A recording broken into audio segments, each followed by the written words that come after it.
Hello guys, this is your friend and we are back with a new fanfic.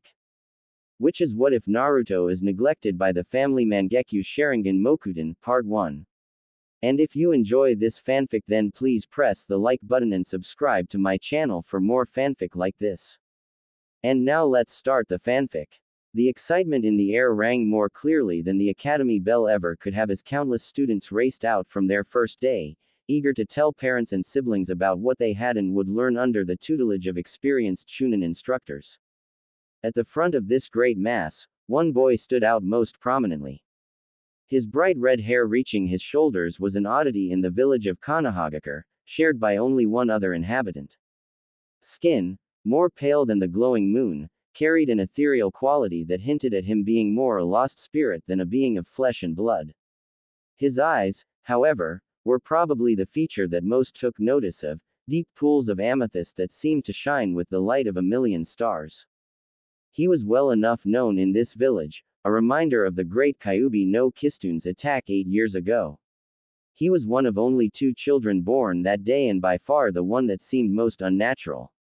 There was no doubt that he had been born as an omen, or even that his birth had been the cause of the Kyuubi's attack, drawing the great beast to their village. The wounds remained painfully fresh within them all. The boy, unfortunately, was ignorant to the memories and horror he invoked within his fellow villagers and instead looked eagerly about the open field for his mother and sister, the centers of his tiny universe. Confusion seeped into him as the seconds ticked by without any sign of them. Seconds turned to minutes, and minutes into nearly an hour. The field was long since emptied and he stood alone in the dying light of the evening sun. Naruto. He turned to whoever had called his name, only to be met with the sight of his instructor Yumino Iruka. The Chunin held within his hands a small stack of papers and had obviously just left the building to head home for the night. Frowning, the man looked down at Naruto in concern. "Where's your mother?" asked Iruka. "Or Yuhi-san? Surely she'd have sent her old student to pick you up if she was unable to." I don't know. I thought they'd be here." It was barely a whisper, but Iruka heard the last part clearly enough. They promised. The sun had long since set, the full moon taking overthrowing it and taking the kingdom of heaven for itself. Sitting upon its midnight throne, it gazed down upon the young boy traversing the streets, bathing him in its illuminant radiance. What boy could have been wandering the streets of the clan district by the light of the moon? Red Hair easily answered as Uzumaki Naruto, son of Kushina and suspected son of the Yondaime Hokage Namikaze Minato, as he made his way home. Iruka had been kind enough to take him out for a bowl of ramen to make up for the fact that no one had come for him. Feeling quite a bit better with a belly full of hot noodly goodness, he had thanked his new sensei, bid him farewell, and made his way home. Coming to the gate that bore the traditional Uzumaki spiral, he couldn't help but feel that something was off. Shrugging away the uncomfortable feeling, he pressed onwards, placing his hand upon the door so that it could recognize his chakra. It didn't. Ice formed within his chest, a hollow horror that seeped into his entire being.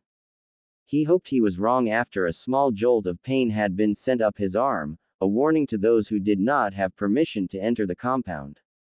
You would only ever receive one warning. Just as the seals stored signatures that were allowed onto the property, they also stored the signatures of those who tried to gain access without permission.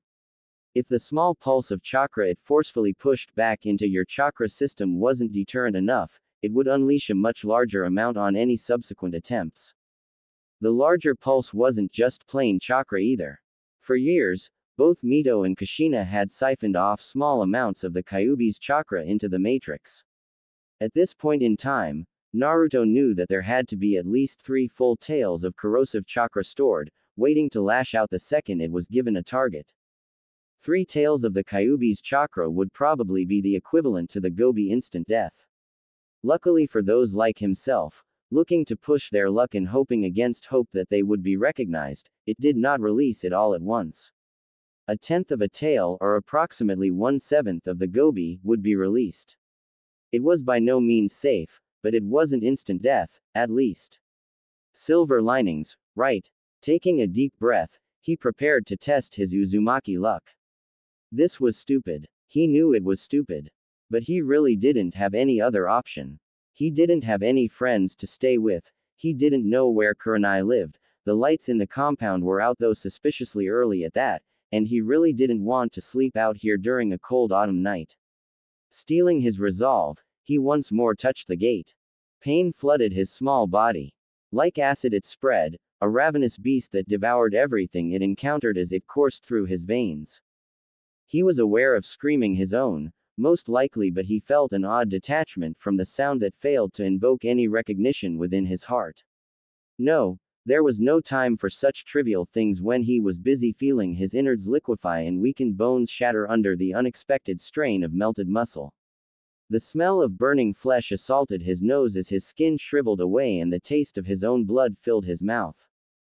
Perhaps he should have slept outside tonight instead, taking chances with the freezing temperature No Kuni's autumn nights were known for.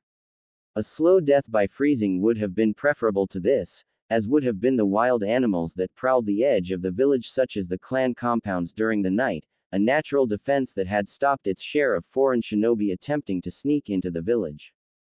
His head began to feel light as darkness grasped for him, numbing the fiery agony and leaving instead a biting cold that twisted at his struggling heart and threatened to smother his soul in oblivion. The last thing he was aware of before he sunk into the cold waters of nothingness's embrace was a seal on his right arm glowing an angry red and a single voice filled with distress echoing in his mind. Naruto. It's weird, he thought, staring at his right arm. To think I would only learn of their departure after lying alone in the hospital for a week. Indeed, it was only yesterday, his 7th day recovering from the rejection of the clan compound, that he had learned that both his mother and sister had left the village on clan business for an indeterminate amount of time. He had tried many times to distract himself from thoughts of their departure, but it was futile.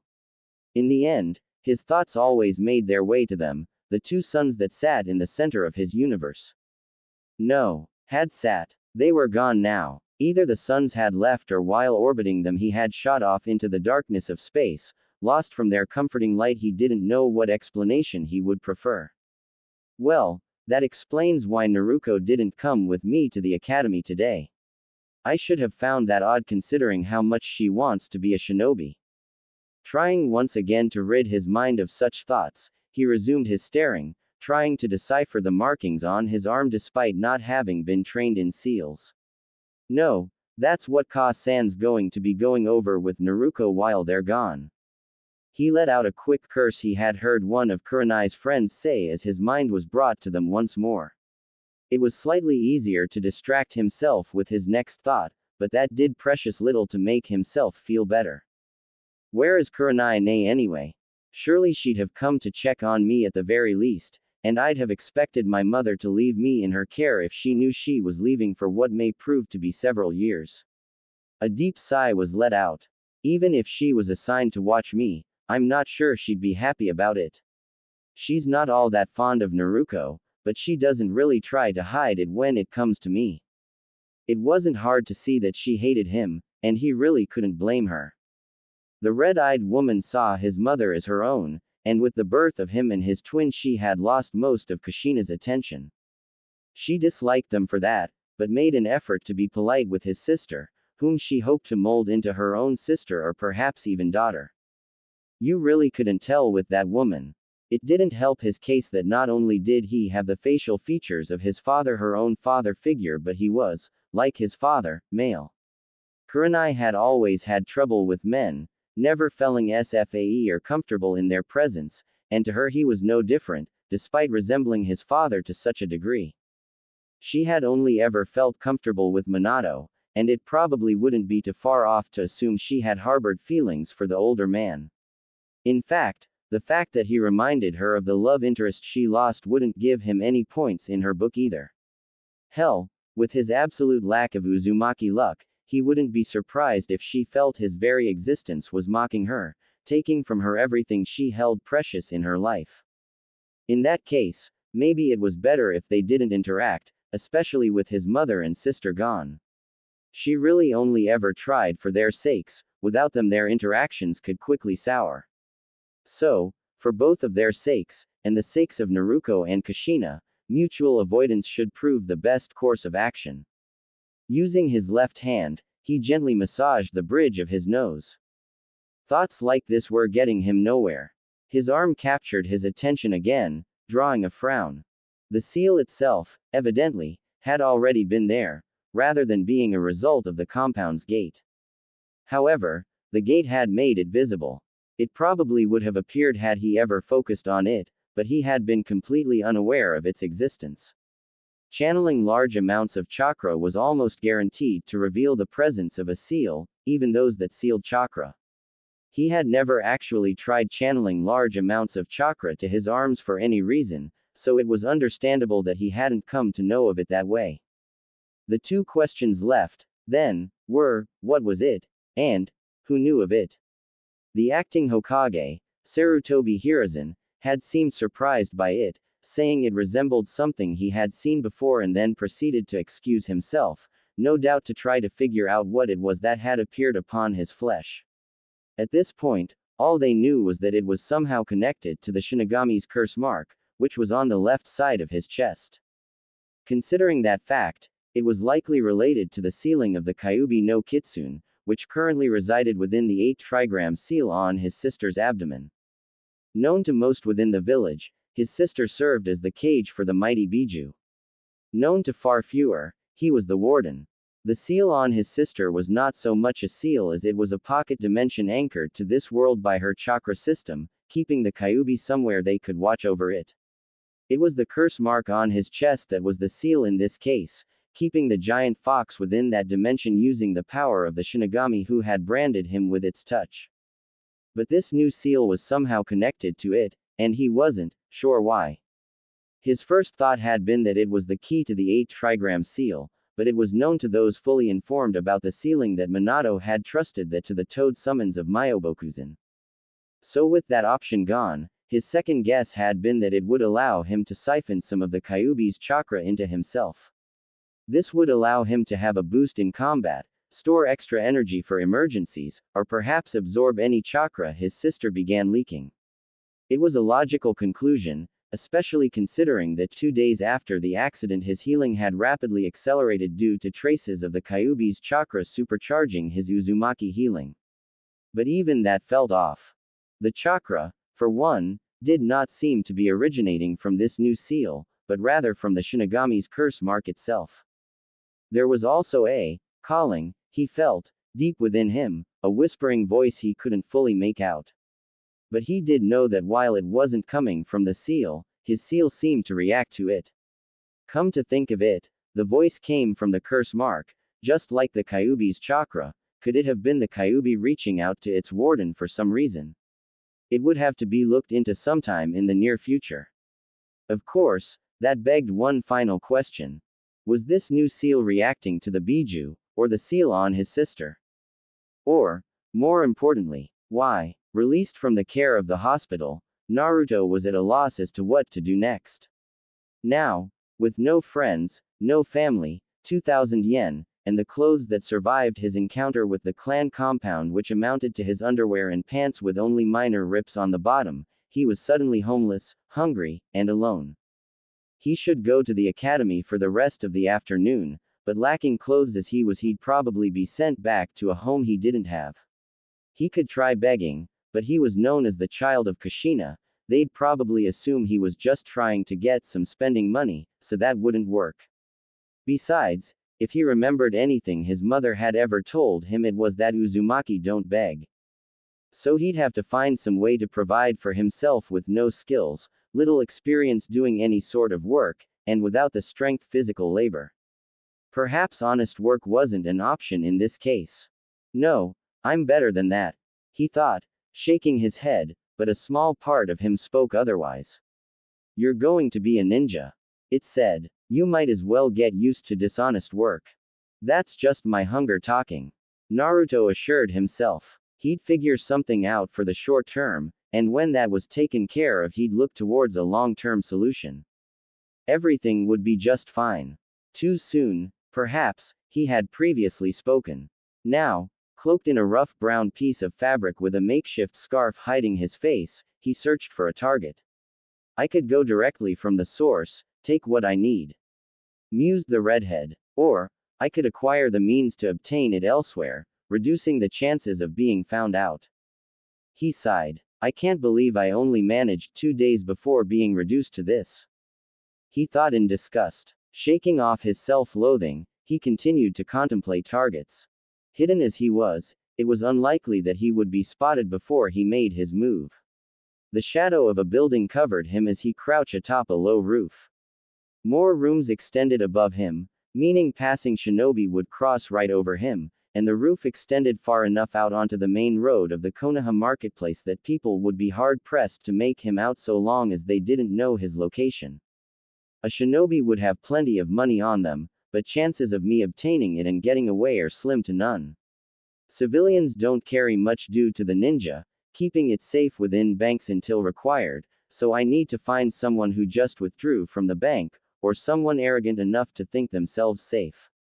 2.5 hours passed before he spotted a potential mark. The man was not small, a walking mountain of muscle, and he carried himself with confidence. Tattoos covered almost every inch of his visible skin and he seemed quite pleased with himself. A quick glance to the building he had left revealed a bar. Drinking. This early? No, not just drinking, must have been gambling in the back. Because shinobi liked to operate at night, those of ill repute tended to handle their vices during the day. Seeing as it was just before noon, this man was probably finished for the day and ready to enjoy his winnings for the next couple hours before retreating to his den for the night. Having made up his mind, he carefully stalked his chosen target, careful to stay between the rooftop world of returning shinobi and the occasional guard and the civilian crowds below. He was far too suspicious for either. The red light district, I'm not surprised. Despite the early time of day, the red light district was roaring with activity as the more seedy citizens conducted less than savory business. Seedy citizens like the one he was following and, considering what he was and was going to be doing, he probably fit into that category now too. Fucking fantastic. His mark approached one of the many provocative women on the street, no doubt looking to enjoy his winnings to the fullest. The woman took a single glance at the amount the man had in his bag before latching onto his arm, more than happy to relieve him of it. This made it a bit harder, but at the same time, his target's guard had dropped substantially. He was going to be a shinobi, he could work with this. After all, it was just a civilian and a soiled dove. What could go wrong? One kunai, an old one at that, was all he had to work with. It would have to suffice. He'd attempt to cut away the bag first, but if that didn't work, he'd stab him and bolt. Hopefully the pain would loosen the man's grip. With a silent prayer to Lady Luck for good fortune and another to death in hopes of being just as swift and silent, Naruto steeled his nerves and dropped down not 2 feet from the man as the pair made their way through an alley to a rundown motel located off the main road. The man proved more aware than he seemed, spinning to face the cloaked brat that had suddenly appeared. Consequently, the bag under his arm was now much more accessible. Lunging for it, Naruto attempted for the straps that had been looped over the man's left shoulder. The man had other plans and the boot Naruto took to the face made it well known. "Che, damn brat, think you can get the drop on me, huh? I'll teach Yas a thing or two," the man shouted as he moved towards the recovering child. Naruto regained his senses quickly, but evidently it wasn't fast enough. He received a solid fist to his gut for his effort. Shit, this is not going to end well. Grabbing onto the man's arm with one hand, he thanked the gods he had managed to keep a firm grip on his kunai. His first swipe went for the arm, which was ripped back violently, and while the man held his new cut and spewed a string of venomous curses, Naruto kept going, lodging his blade within the man's gut. Unfortunately, it would not be that easy. With a mighty roar, the muscled mountain charged, knocking Naruto into the wall. While it had held thus far, that was the last his disguise could take as his scarf pulled at his feet and his hood was jostled off his head of red hair. Huh, the Uzumaki brat, what? Did your whore of a mother not give you enough pocket money today, boy? Asked the giant before spitting at the boy's feet. Well, it doesn't matter now. You choose poorly when you made me your mark, and you lost any chance of escaping with a good beating and a lesson learned when you lodged this. He pulled out the kunai and tossed it at Naruto, hitting him in his left shoulder. In me. Say your prayers, fool, this is your end. He reached down and plucked him up by the neck, grabbing for the kunai to finish the job. He was ill-prepared for the small foot that made contact with his manhood. He dropped the boy with a howl, temporarily falling to his knees, but it was enough time for Naruto to get into a favorable position. With adrenaline pumping through his veins and his life on the line, he didn't hesitate when a voice shouted, "End him." His foot moved in a flash, kicking his scarf back up to him, and the boy wasted no time twisting behind and wrapping it around the man's neck, pulling tight. While the man struggled to breathe, the shinobi to be prepared to take his first kill. The kunai came out easily enough, dripping blood all over the ground, but he ignored the throbbing pain the removal brought him and instead helped the kunai further stain the ground. With one quick move, the kunai was plunged through the scarf and into the soft flesh of the man's neck. He died, unable to utter a sound, and a mentally exhausted Naruto momentarily collapsed onto his knees on the back of the corpse. His momentary respite was interrupted by a shocked, panicked sobbing. He let his eyes wander for the source, half on guard and half ready to fall asleep where he kneeled. Considering he was atop a corpse, that was a less than desirable course of action, but he really couldn't find it within him to care. Oh, yeah, forgot about her. The lady of the night, or, rather, in this case, the lady of the late morning, was backed against a wall, tears streaming down her face as she stared at him in fear. Giving a weary sigh, he pulled himself up and picked up his spoils. Is this really all that blood is worth? He wanted to feel bad about what he had just done, but he really couldn't find it within him. This world really is kill or be killed, he mused, turning away from the woman and starting down the alleyway. I need this money. Unfortunately, he was in the way. She needed that money too. Another part of him reminded him. He paused. Frowning, he looked over his shoulder at the terrified woman. She wasn't gorgeous, especially with the tears streaming down her cheeks and mud covering the clothes she had ripped when she had fallen, but she held a rather plain attractiveness that the 8-year-old really couldn't deny. She had blonde hair cut short, probably to make it easier for her to maintain, and vibrant emerald eyes. Judging by the hair color alone, she was probably from the Yamanaka clan. There weren't many within the clans that weren't shinobi, but every so often one would be born that didn't have the desire or aptitude for it. They usually weren't well received by even their own families. It was most likely why this one was working as a prostitute. Her figure was average, with B-cup and a narrow waist that widened only slightly at her hips. Light skin was fairly clean, or would have been had she not fallen on the muddy ground. She wasn't anything special, but she was certainly good-looking enough to distract a man from his worldly woes when in her company. There was something about her that called to him.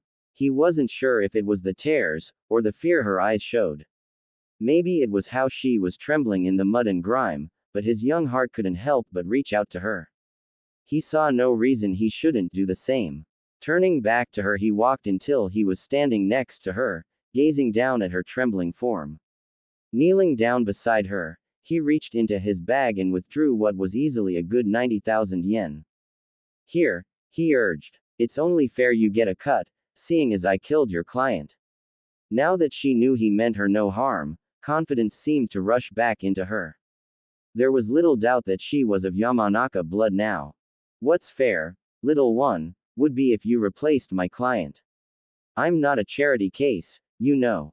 I don't accept anything I don't work for.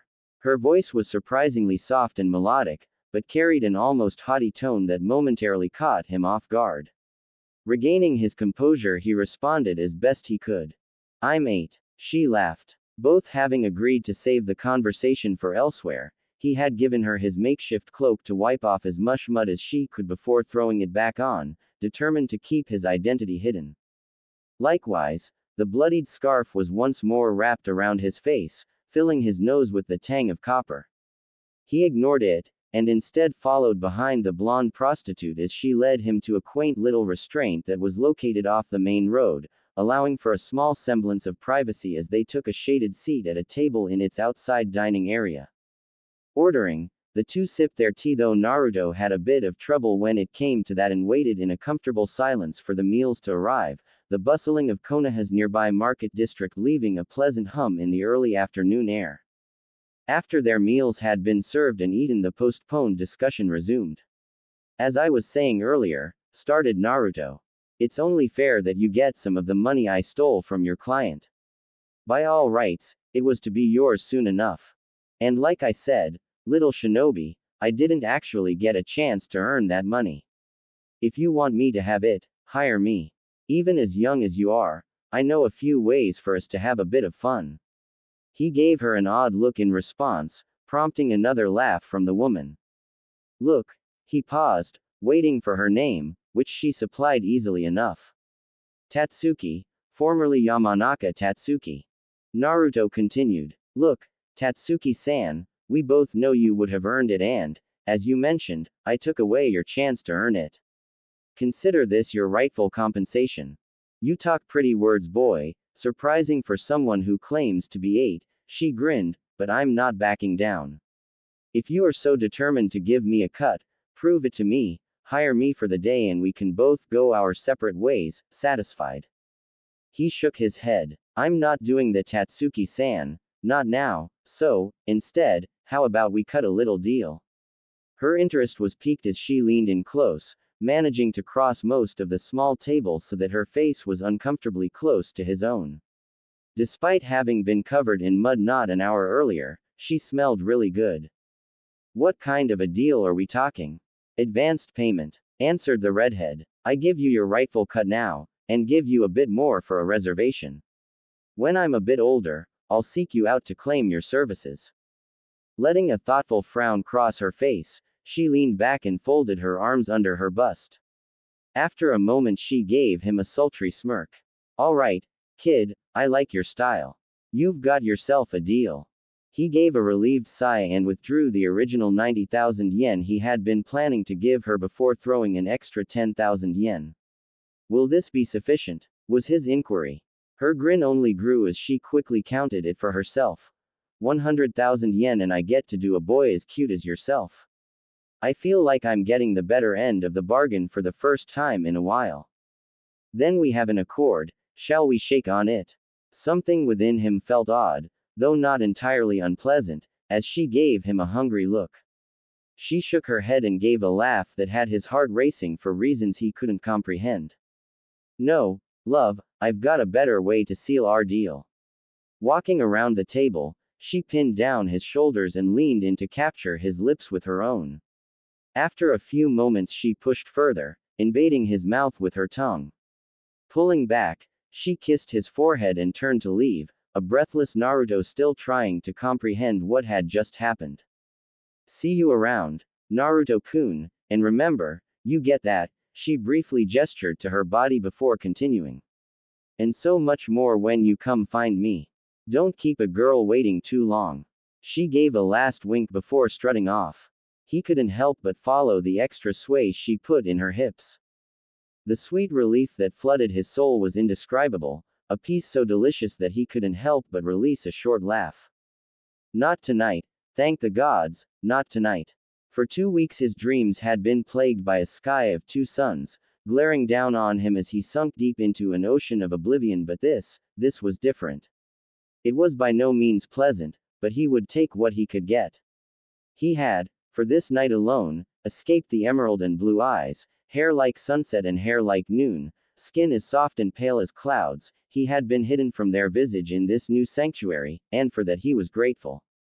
Cold, murky water of unsanitary gray splashed around his stationary feet, gently urging him further into this world. With a soft, sad smile, he followed it through the rooms of this flooded basement, along walls of crumbling yellow and under the occasional flickering light or hole to the surface, through which came the occasional scattered sunbeam. It shields me from them, but, undeniably, they are still there. Even that cursory thought was enough to drag up memories he'd rather not deal with, and in response the piercing sunlight increased in intensity, burning his flesh almost as soon as he passed each ray of light. With a hiss he dropped, splashing the icy water onto reddened flesh to help dull the pain.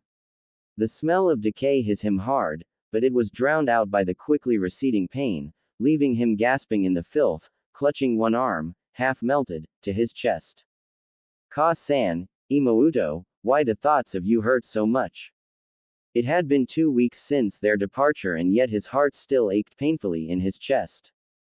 During the day it wasn't too bad, a million distractions and other worries serving as a buffer to reduce it to a dull throbbing more easily ignored. At night, however, there was no escape under that watchful stare of the moon, or within the bittersweet arms of Hypnos. His dreams were plagued with them, his 2 sons, his 2 angels, and even the sweetest smiles that graced their faces left his soul screaming in sorrowful agony, a wretched song of misery and despair, pain and loss, and, worst of all, an empty hopelessness that gnawed on his heart a little more each day. That was to say nothing for the nights in which their smiles would disappear, replaced by cruel smirks or scowls of disgust. Those looks would only remind him of the questions that still lingered, unanswered. Why did they leave? Why didn't they tell me? Why was I locked out of the house? Will they come back? Do they love me? Do they really hate me? He couldn't hold it in any longer as he released a wail that shook the foundations of this strange, memory-inducing world, before he was reduced to choking sobs that racked his tiny body. As he lay trembling in the freezing water, he couldn't help but think it would have been better for him had the Kyuubi's chakra ended him on that night. Another shudder racked her body, sorrow touching her in ways that, while unsettling, were not completely unpleasant. There was a bittersweet quality to his suffering, his pain, and with every second her disgust with herself grew just a bit more. A sigh passed through soft ruby lips, her head rested lazily against the cold bars of her prison. Her delicate fingers gripped the iron rods more tightly as another sob reached her pointed ears, her lips moving into a frown. For years she had resided within this new seal, growing used to the unique discomfort it provided. Unlike the previous 2, where she was painfully bound in her released form, now she was kept from releasing, trapped in this sewer-like basement in her default, human, form, when she and quite possibly the seal knew it would be much more bearable within her fox form. Once more, a sob made its way into her chamber, telling her that the boy had yet to move, and she found her mind drifting to thoughts of him. She had known of him, of course, she was there when he had been conceived, had been with him as he grew from egg to tiny human, and she had been there when he and his sister had been brought into world. Should she be honest with herself, she didn't much like that part. She had gotten used to feeling those 2, and there was a certain camaraderie with the 3 of them being trapped within her current jailer, but then they had left. There was an emptiness that followed their departure, followed quickly by bitter jealousy. And then, like them, she was once again brought into the world. She had felt guilt for being so angered at the tiny, hairless apes that she had spent 9 months with. 2 red eyes had turned that guilt into new anger, and that anger into rage. Before she knew it, she had slaughtered thousands and wrecked a good portion of the village that had kept her imprisoned for the past decades. She had been quite pleased. And then she was, once again, sealed into an Uzumaki woman. There was more to that, of course, for the man who sealed her was not Uzumaki and was exhausted from his efforts to defend his beloved village. As such, he would not have been able to seal her entirely within the 8 trigram seal, even with aid from the being known as the Shinigami, there just wasn't enough room. Well, there was enough room, just not enough for him to be able to seal me within. Indeed, she had fit perfectly within the space, so perfectly that the gate to the seal would not have been able to move into place, left dangling before her within the seal. It'd have been child's play for her to get free. Namikaze Minato had been more clever than she had given him credit for. He had not attempted to use the seal to keep her locked away, but rather he had used it purely as a container to keep her in. The real lock had been placed around the entirety of the 8 trigram seal, to the point that should she somehow accomplish the miraculous feat of breaking through the first, she'd still be contained with the actual lock, a lock that was not left unguarded. She was present when he completed that part, watched as he had the Shinigami brand his son on the left side of the boy's chest, bore witness as a second seal was applied. Minato had actually gazed up into her eyes, pinned as she was by the great toad boss, and acknowledged her sentience as he smiled, and proudly proclaimed. A gift, you see, from father to son.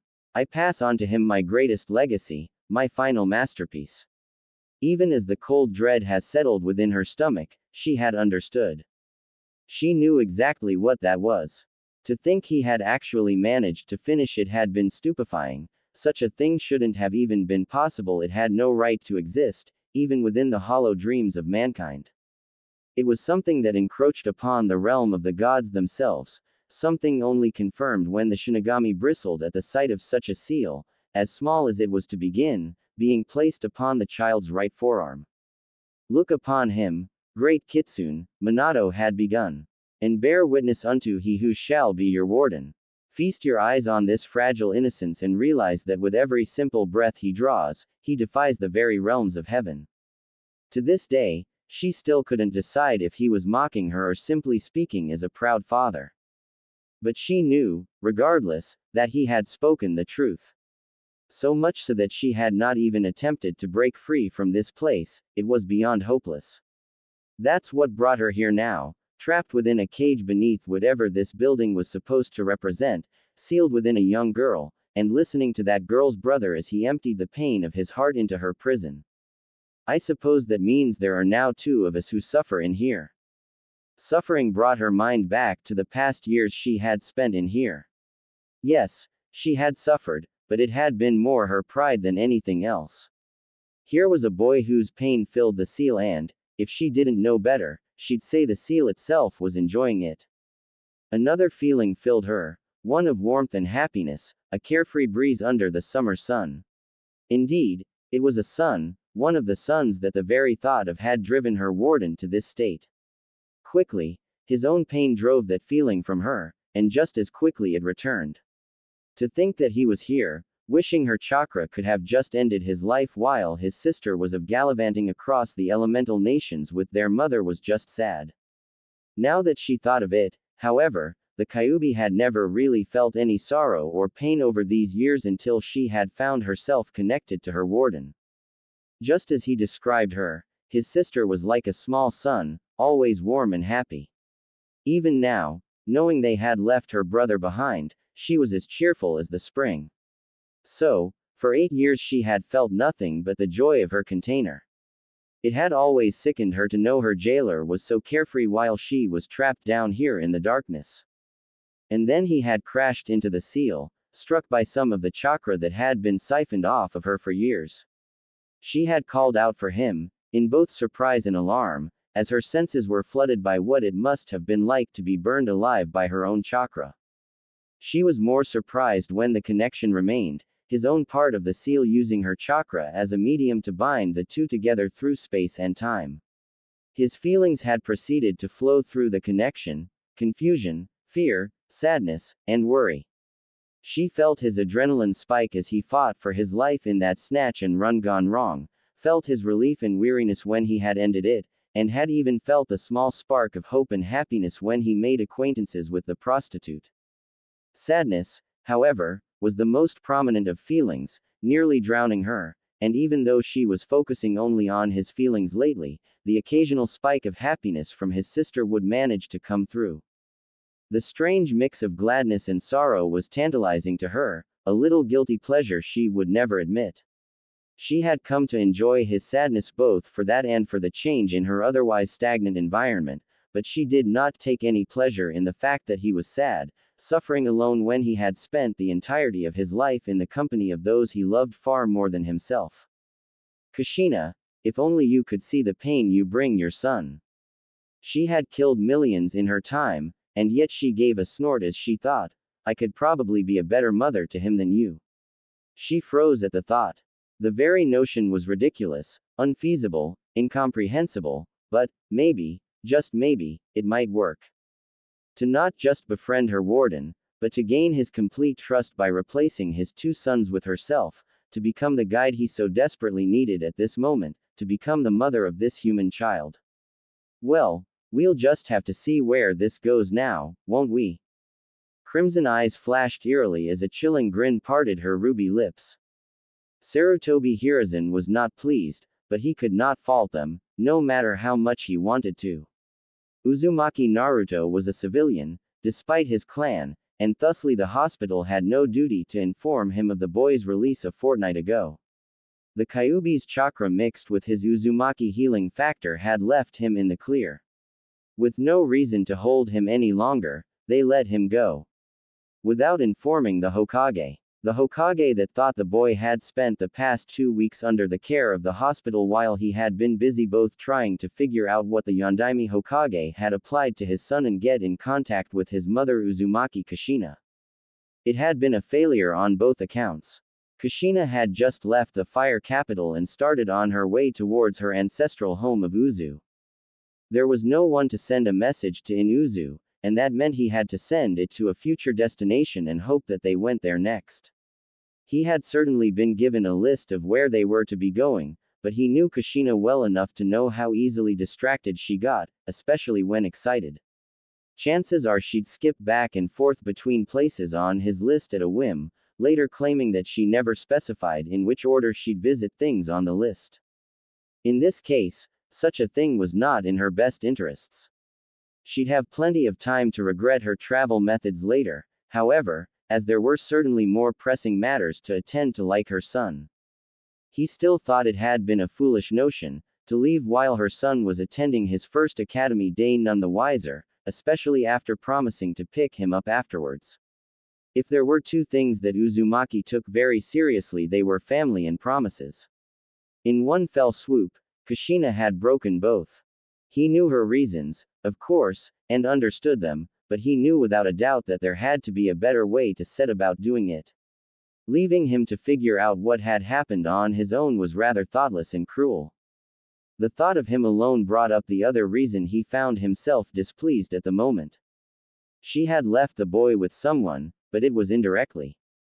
Kushina had expected the boy to go straight to her old student, Yuhi Kurenai, whom the Uzumaki woman saw as another daughter. She did not tell the boy to go to her, she did not have Kurenai pick him up at the academy, and from what he had gathered during his talk with Kurenai, she had not been in any way instructed to find the boy, only to take care of him when he came to stay with her. The boy had not been at Kurenai's, and it was not hard to understand why when the woman would shift uncomfortably at the mere mention of his name. There was no doubt that the boy had picked up on such discomfort, and as such he would never think to visit the woman for help. Kushina was either oblivious or ignorant, oblivious to the two's discomfort around one another, or ignorant in thinking her son would approach the genjutsu mistress despite it. No matter the reason, he had not gone and Kurenai had not searched for him, even after the news of his violent rejection from the clan compound had circled through Konohagakure. Monkey, he called for his own personal Anbu, locate and retrieve Uzumaki Naruto. If he will not come, trail him and report back to me his current place of residence so that I may speak with him. The monkey-faced man gave a quick bow and vanished to complete his assigned task. Rubbing his face tiredly, Hiruzen lit his pipe and took a single deep drag, exhaling to hide his weary sigh. He needed to make sure the boy was all right, especially considering how quickly winter was coming and the fact that he had never been in his own before.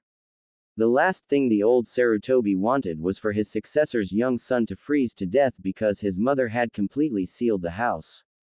She hadn't mentioned that part in the plan. In fact, from what he could remember, the ex-Jinchuriki had been expecting her son to stay there and go to her student whenever he needed help with something. Something must have changed in the last minute, or perhaps the seal had just malfunctioned, but Naruto suffered regardless. He could only imagine how Naruto must have been feeling. Left by his family without so much as a goodbye, knowing there was no one he could really turn to. Well, mused Hiruzen, he could have come to me, though I suppose going to the Hokage because you find yourself homeless and alone sounds rather odd. He was always a bright child, he would think better than to bring something he thought of as unimportant to the rest of the village's well-being before me. We were never close enough for him to think of me as anything more than the Sandaime Hokage. It was a sad truth for the man. He had always been close to the boy's mother and had become akin to a surrogate grandfather to the young Naruto, but there was always a distance between himself and young Naruto. It may have stemmed from treating the boy in the same manner as his sister, like a child of his age instead of like the mature young man he was. It may have been because the boy really didn't reach out beyond his family, not needing anything else in life, but Hiruzen suspected the distance may have been caused because the boy did not see him as Sarutobi Gigi, like his mother and sister, but rather as his future commander. In his presence, Naruto would never meet his eyes, always kept them focused to the floor or, when addressed, the wall behind the Hokage's head, staring straight forward. The young boy bowed every time they met and saluted every time his name was called. The boy had an almost unsettling air of professionalism when within the presence of his kage, and while Hiruzen may have wished for more of that from his shinobi, it left a bad taste in his mouth for one so young to do so. Especially considering how close he considered himself to the child's family. He drove such thoughts from his mind with another deep inhalation of smoke. It's not the time to focus on that right now, all that matters is that he's safe and, if possible, happy. The boy wasn't much of a child before they left, probably trying to be the man of the house, but with them gone, I fear his childhood will be quick to follow. Hiruzen didn't want that, not in the slightest. He wanted all the children of his village to enjoy a happy upbringing, or at least one in which they could be the children they were. 8 years old would be far too young for a child to die, and as much too soon for a man to be born. Hiruzen prayed that some of the boy's already fading innocence might still be saved before a boy was lost and a man emerged. He did not have much faith in his prayers. He was never a child, just sheltered. Perhaps it would not be entirely a bad thing. With that thought in mind, he leaned back in his chair, unsure if the creaking was from the furniture or his old bones, and waited patiently for his Anbu to return. How hard could it be to locate one young boy, even if the sun had hidden itself beneath the horizon? He gave a slight chuckle. It might actually prove a challenge for his Anbu, and one they may or might not appreciate. No matter, he thought, staring out his office window at the nightscape of his beautiful village, if they can't find him tonight, they'll certainly find him at the academy in the morrow. Uruka hasn't raised any hell about a missing student, so I can only assume he's been attending. That actually brought a frown to his face, and he had to wonder if the young Chunin even knew Naruto had been released. He'd have to look into it soon, especially if his Anbu somehow failed to locate the boy. He knew, however, that monkey would recruit every registered shinobi and possibly even a large handful of civilians in his search for the boy before even considering reporting back empty-handed. It's why he chose him, after all.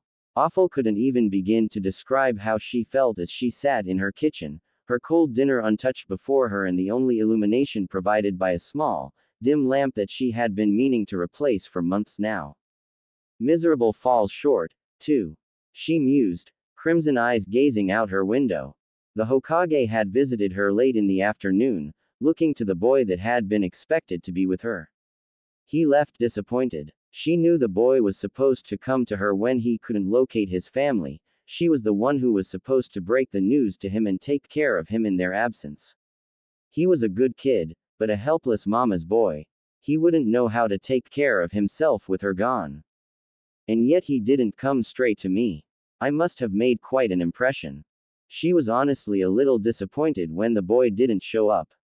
Surely she was better than nothing. Learning he was in the hospital had put that fear to rest. Hearing that he had been released and yet not having him come to her brought it back. Had she truly alienated the child so? She should have visited him in the hospital, should have taken him in, but she was scarred, no, terrified to do so. Despite what many thought, it wasn't that she couldn't stand the presence of the boy, not that it made her uncomfortable, but rather that she felt too relaxed and too comfortable in his presence. It was that sense of ease that put her on guard. She had only felt a similar comfort around the Yondaime Hokage, who had been her father figure, but it was nowhere on this level. The sheer contentment she felt in his presence was almost enough to lull her to sleep all on its own, and powerful Junin Kunoichi or not, he was an adorable child. She could think of nothing better than using him as a teddy bear for afternoon naps after he returned from the academy each day. She couldn't stand it. She was supposed to be one of Konoha's most powerful kunoichi, A rare genjutsu user unparalleled within the village of the leaf, and yet here she was helpless as a kitten when it came to the son of her sensei. Helpless to the boy she called brother. His warm chakra was a perfect blend of Minato's and Kushina's, as were his looks. He possessed his father's mind and his mother's love, a little ball of sunshine that tried to support everyone he held dear. She was not one of them. That dagger pierced deeply into her heart. There was little more she wanted than to be his big sister, or his aunt, or his second mother, anything really. She just wanted to be able to help him, to be one of his precious people. And yet she could not bring herself to relax in his presence, unable to fight down her traitorous shinobi instincts that screamed, anything that can bring your guard down so easily is a danger, a threat, something to be eliminated. She could not count the many times she had been forced to restrain her reflex to attack him, did not know how often she would be forced to put back the kunai she had found herself about to throw and completely remove all weapons on her person just to remain in the same room as him. But he probably did. He was not a fool. He knew she did not like being in his presence, though he probably didn't know her reasons, and he was also perceptive far beyond his years. She knew he had seen her barely stop herself from lashing out on more than one occasion. Hell, he had probably seen them all. But he also was a child, perhaps not so much in mind, but in body and in experience. He couldn't know he had such an effect on her, or even why. He didn't have any shinobi instincts of his own yet. He would only see a woman who could not stand his presence to the point that she would have to physically restrain herself lest she kill him within his home. The thought alone brought her to tears. Why can't you see that I don't want to hurt you, that I don't hate you? I just want to be there for you, I want to help you, why won't you let me? She knew it wasn't him, he wasn't keeping her away, and she was always giving him disdainful looks and giving him the cold shoulder in hopes of driving him away so she wouldn't have to deal with the issue. Had worked perhaps too well. She didn't want to do it in the first place. If I had just spent more time with him, became close to him, gave him the guidance and support he would have needed from an older sibling, I'd probably be used to his presence by now. I could probably be holding him. Tears began streaming down her cheeks, but were quickly stopped as she clamped down on her emotions. I have no right to sit here pitying myself for not having him if I still can't bring myself to go get him. I don't even know how he's been living lately. The image of Naruto lying in a box in some dark alleyway, shivering in the cold Konoha night made her chest tighten painfully. Her resolve to go find him grew as she stood up, ready to be what she needed to be for the boy, but another stray thought crossed her mind, leaving her to freeze before she could take her first step. She approached the box, looking in to see his pale skin and signature red hair, but as she reached in he flinched back, pressing himself as tightly as he could to the back wall. No, please, don't hurt me. The boy cried. Biting back a gasp, she shook her head. I'm not going to hurt you, I'm here to take care of you. Lies. He shouted. I know you hate me, you want to kill me, I've seen you go for your kunai whenever you see me. The boy whimpered, tears streaming down his cheeks and soaking his cardboard home. Please, I won't go near you again, I'll stay away from Ka-san and Naruko-chan, I know you all hate me, just let me live and I'll never be a bother to any of you ever again. What? She choked back a lump in her throat, her hands trembling and her chest tightening as if the Shinigami himself was grabbing hold of her soul. I promise, I won't hurt you, just come with me, please. When he made no move aside from frightened shivers and whimpers, she grabbed for him, gripping tightly his ripped shirt. No, please, let me go. She found herself getting frustrated as he squirmed and writhed in terror, desperate to get away. Couldn't he see she just wanted to help him? Why wouldn't he let her help him? Frustration grew to anger and her rage spilled over as he finally managed to escape her grasp. Fine, she shouted. If you want to stay away, it just makes it easier on me. She turned and began walking away with a huff before she heard him speak up softly. The low, gentle tone was almost solemn and instantly banished any anger within her. She turned and froze. So, if I was gone, it would be easier on people. Ka-san and Naruko-chan didn't want me, It'd probably be better if they didn't have to worry about running into me. No. She must have dropped a kunai in the struggle to remove him from his box, and it cheerfully reflected the pale light of the moon as he held it to his neck. No. He gave her a small smile, filled with such bittersweet sorrow she couldn't believe it was an 8-year-old boy standing before her. At least I'll be able to make you happy. I'm glad you'll be the last thing I see. No. Goodbye. It went in fast and hard, no hesitance as he jammed the tip through his neck and up into his head, his smile never leaving his face. It was not the smile that caught her eyes, however, as his amethyst gaze had completely captured her own ruby stare. She was unable to look away as those bright purple orbs grew dim and cold, all traces of light and life vanishing into the night. His body hit the ground with a thud. Cold horror took hold of her heart and soul, a feeling of such anguish that for a moment she forgot that she was standing in her apartment and staring into space. Gracelessly she fell back into her chair, placing her head in her hands as she quietly wept. She needed to help him, to reach out to him. Her imagination was betraying her. That wasn't about to happen, she knew it wouldn't, her instincts knew it wouldn't, the gods themselves knew it wouldn't, but her heart still feared it might. Try as she might, she couldn't banish the image of his lifeless face from her mind, his eyes empty and his smile just as sorrowful as it had been before the kunai. It was a hard realization that hit her own cowardice, and she couldn't seem to overcome the horrors of her heart and mind born from fear of losing someone she had never had. The painful truth took hold, bringing with them even more salty tears. You sought my presence, Hokage-sama? Asked the boy, one arm behind his back and the other held horizontally before him in the standard Konohagakure salute. The sandaime sadly gazed upon him, taking in the clothes he had purchased and the body language the namikaze heir displayed.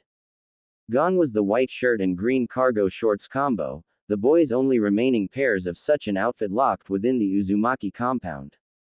Black cargo pants covered his legs, pockets bulging with items unknown to the cage, tucked neatly into rather un-shinobi-like boots. The boots weren't new, probably found discarded or within a second-hand store around the village. A tight blue shirt hugged the boy's lithe frame, probably a good 3 sizes too small, but it did its job well enough. The sleeves were gone, and whether it had originally came without them or if Naruto had taken it upon himself to cut them off, the old Sarutobi couldn't discern. There was a single blue glove, much like those favored by Junin, which was worn on his right hand, from under which white cloth traveled up the boy's arm and disappeared into the shirt, wrapped tightly to hide the strange seal he bore. Worn horizontally across the small of his back was a cylindrical bag which probably carried all of the unfortunate boy's worldly possessions. The sandaime knew that instead of lying idle, the boy's left hand, the one behind his back, was probably resting within the bag, ready to grab some sort of weapon he had come across over the past 2 weeks. Considering how common they were around here, it was probably an old kunai tossed out by its previous owner. Of course, being a shinobi village, the previous owner knew where it had been left just in case. I did indeed, Naruto-kun, when I learned that you had been released from the hospital so soon and had not been staying with Yuhi-san, I found myself concerned with your well-being. Though, you seem to be doing all right on your own, much to my pleasure and surprise. The boy gave a stiff nod in gratitude, his body still as coiled and ready to bolt. Hiruzen had thought this odd at first, especially when the young boy's body language showed him to be ready to bolt towards the desk, but he had understood once he remembered that he had opened his window earlier that morning to enjoy the morning air. It was a good plan, or as good as a civilian's could be. There were far fewer Anbu outside of the building, and the chances of disappearing within the throngs of people were pretty good, even with his unique hair. Of course, it hinged on getting past him, the god of shinobi, so maybe not that great. Unless, he mused, he had been planning on using surprise to escape in the case he needed to escape. It was better, then, if the boy thought such might be necessary, to keep him from knowing they were on to him. Such knowledge could easily make him feel like a caged animal. The boy had enough troubles without that. And then his Anbu had to fuck it all up. He had been aware of it, of course, their hands covering the lower parts of their faces, trying not to laugh at the little boy who was so ready to flee. Monkey, hiding in the corner of the ceiling, had learned enough about the swift child when trying to fight him, and so he found the situation amusing. Bear, who was near the door, was trying not to chuckle at how much they boys seemed to scream, "Rookie Shinobi," despite being an untrained civilian. Cat, watching from behind her cage, had to stifle her giggles, finding Naruto and his mannerisms to be absolutely adorable for such a cute little child. Perhaps they had just grown lax in these times of peace, or they had become overconfident in the rudimentary genjutsu that hid them, but whatever the case, they weren't nearly as quiet as they thought they were. Instantly, Naruto's eyes darted to the three places the Anbu occupied, slipping out his kunai and spinning his back to the window to keep all three places in sight in a single smooth movement. His right arm remained in its salute even as the kunai was brought to his side by his left. He backed up slowly, ears strained for the noises that had suddenly cut off, leaving only a horrified silence in their wake. "Hokage-sama," called the boy, his voice coming out crisp and clear despite the hint of nervousness that wavered within it. "Three unknowns within the perimeter, identify your kin." It was old, archaic even, and the old Sarutobi found himself caught off guard by the Namikaze heir's use of such a line from the time of the warring clans. Kushina must have kept books on such subjects within the compound library. Considering the amount of time she spent in it, it was only natural for Naruto, who spent most of his childhood glued to her leg, to have read quite a lot despite his young age.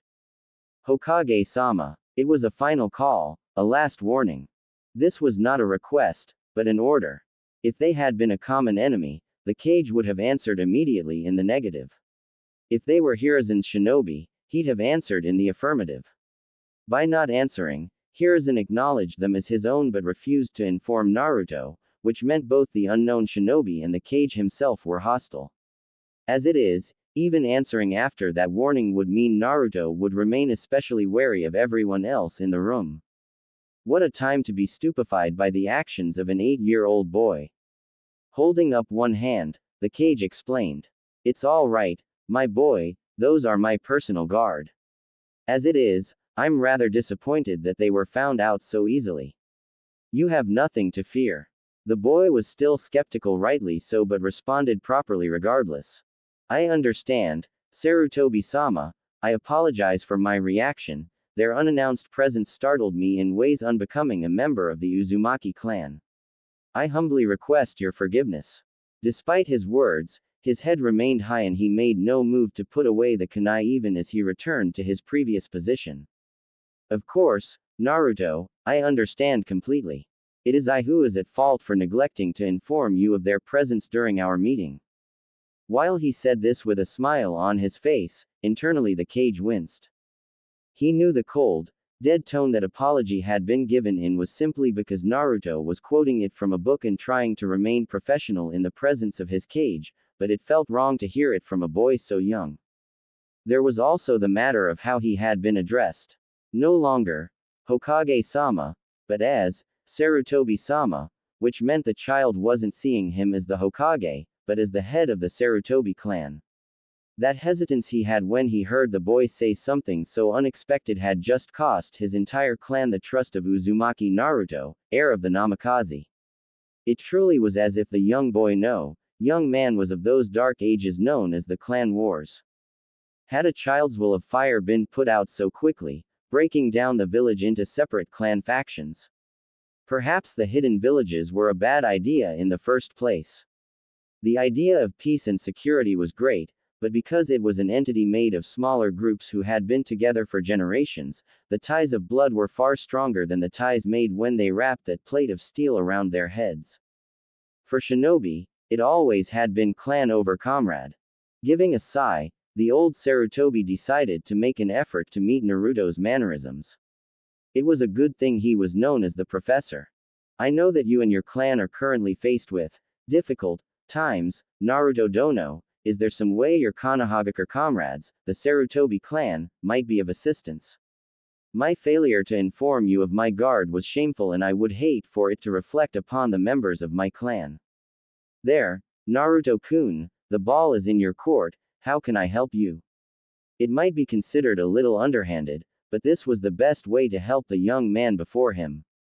By making it a clan matter, he would have to choose something lest he slight a clan that was attempting to make amends. Such would bring shame to his own clan, or, it would have, back in those days. Now it wouldn't get more than the occasional rude gesture on the street that would be laughed off. Naruto seemed to be thinking about it, which meant he was well aware what was happening. Hiruzen really wanted to know just what the boy had been reading within that compound. It was fascinating to be reenacting the clan interactions from the wars that occurred nearly a century ago, especially when his political mock opponent was a young man no older than 8. The professor within him was almost giddy. Yours is a gracious offer, great monkey of High no Kuni. Truly you bring pride to this strong tree which stands tall above all the forests in the world.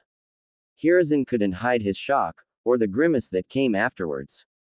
The Anbu couldn't believe what they were seeing from their cage, but he knew he had not been met, but raised one. To speak in such a manner incredible. How does this 8-year-old know pre-chakra customs? I have indeed underestimated both the Uzumaki library and this incredible mind. Another thought crossed his mind which caused him to grimace again. Danzo would just fucking love to meet a boy who referred to Konoha as a strong tree, and acted as if he were in the times of the ancient clans. Hiruzen decided it would be best to keep them from meeting. Evidently taking Hiruzen's grimace as a sign to continue, Naruto went on. These forests and fields are well kept by your clan, great monkey, and I would be honored to help remove that which careless shinobi leave in their wake. I would ask only permission to access the fields so that I may do my part in maintaining this forest and the great tree which rules over it. It sounded fancy and good-natured, but Hiruzen knew what he was really asking. If it had been his sister Naruko asking the same thing, it would go something along the lines of, "Yo, Gigi, can I pick up all the gear people leave at the training grounds?" He may have told her no, but it wouldn't be so easy with her brother.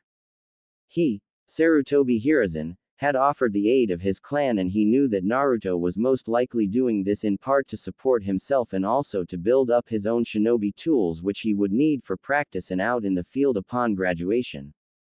He couldn't, in good consciences or good faith, deny Naruto this opportunity. It was like he said, too, a lot of shinobi left old kunai, shuriken, wire, and a host of other things just because they couldn't be bothered to retrieve them. At least they would go to good use now. The old monkey nodded to the boy. It would be our pleasure to give you the opportunity to aid our clan in our duty to this sacred forest and the great tree which watches over it. You have our blessing to help as you feel proper, and we thank you for your dedication to this open home of living wood which shields us all within its eternal leaves. May this place prosper under the toil of your young hands, you who would think for his clan and country before himself.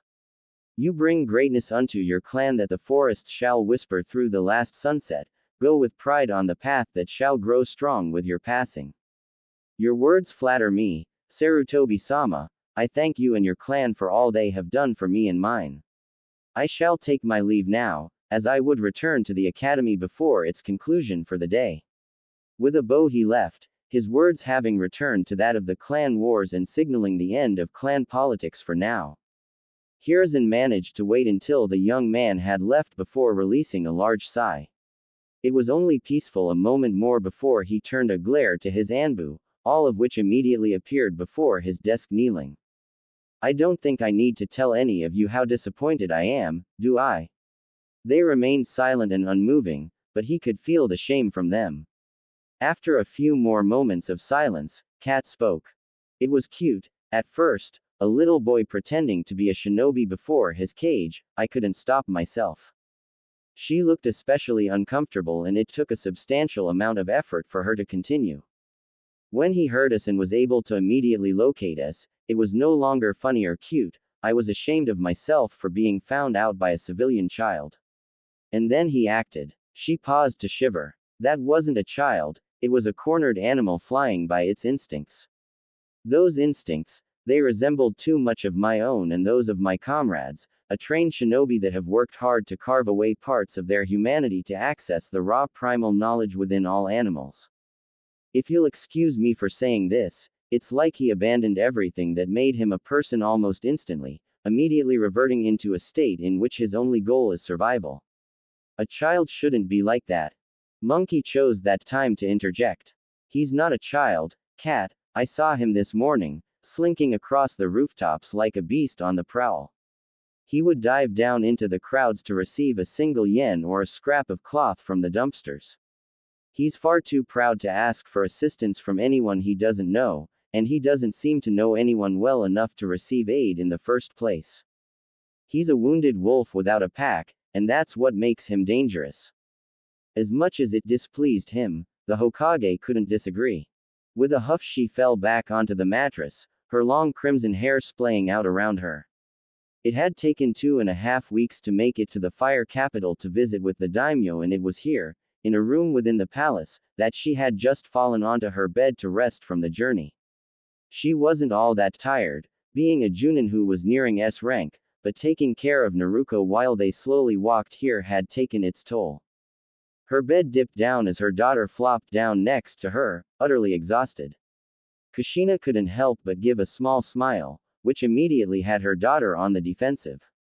Hey, the girl pouted, it's not funny, I'm really tired. Not all of us can be super ninja like Yuka-chan. Kushina laughed in response. By the time I'm done with you, you will be my little sunflower. She had brought her out here with the intent of training her to be just as strong as her mother, and as an Uzumaki she'd be damned if she didn't meet her goal. Overkill was the equivalent of yes, when it came to the Uzumaki clan. Naruto giggled, rolling atop her mother and straddling her stomach. Peering down, she asked, and Ni-kun too, right? Kushina laughed again and Naruto cheered at her response. Yes, your brother too. When we get back I'll give him the same training I'll be giving you.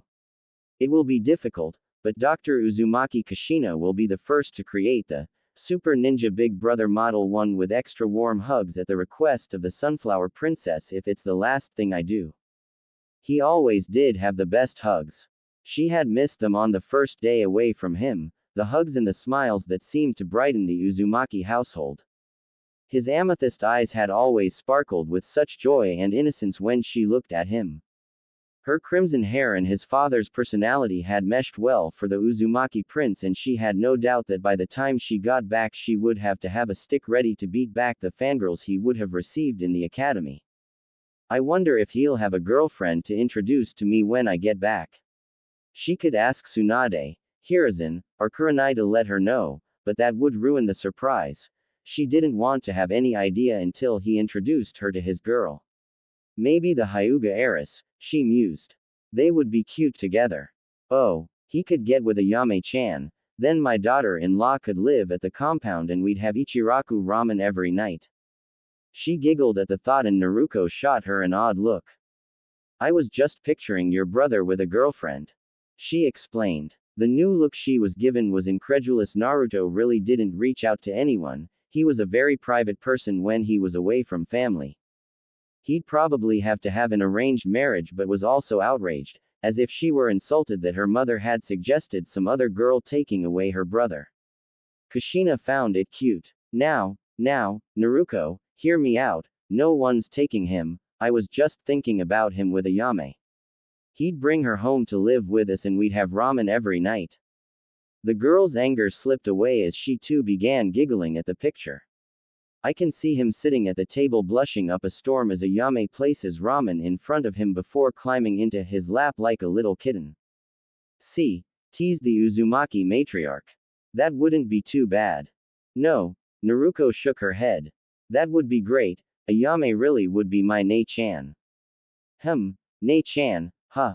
In that case, maybe I could get him together with Kurenai, then she'd really be my daughter and your older sister. He'll be spending a lot of time with her for the next few years anyway. It would be kind of cute for him to develop a crush on one of Konoha's ice mistresses, especially when she's been taking care of him.